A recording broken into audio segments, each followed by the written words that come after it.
আসসালামু আলাইকুম। তো ঢাকা বনানীতে গেছিলাম গুরুত্বপূর্ণ একটা কাজের জন্য।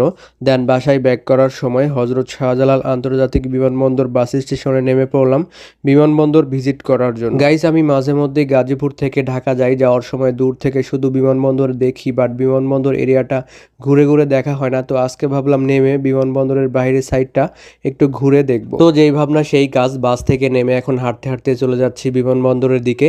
এখানে আমার সাথে অনেকেই বিদেশগামী যাত্রী আছে, তারা বিমানবন্দরের ভেতরে যাচ্ছে, অল টাস্ক কমপ্লিট করবে, দেন তারা ফ্লাই করবে। এখানে এসে দেখলাম এক ভিন্ন রকম বাস্তবতা। কেউ বিদেশে নতুন স্বপ্ন নিয়ে রওনা দিচ্ছে, আবার কেউ দীর্ঘদিন পর নিজের প্রিয় মানুষগুলোর কাছে দেশে ফিরে আসছে। কারো মুখে আনন্দ, কারো চোখে বিদায়ের কষ্ট, আবার কারো মনে নতুন জীবনের আশা। সত্যি বিমানবন্দর এমন একটি জায়গা যেখানে প্রতিদিনই অসংখ্য গল্পের শুরু হয়, আবার অসংখ্য গল্পের নতুন অধ্যায় লেখা হয়। আমার কাছে সবচেয়ে ভালো লেগেছে এখানে কয়েক মিনিট দাঁড়িয়েই পৃথিবীর নানা রকম মানুষের গল্প যেন চোখের সামনে ভেসে ওঠে। কেউ পরিবারের জন্য জীবিকার সন্ধানে যাচ্ছে, আবার কেউ অনেকদিন পর প্রিয়জনের কাছে ফিরে আসছে। এই দৃশ্যগুলো সত্যি মন ছুঁয়ে যায়।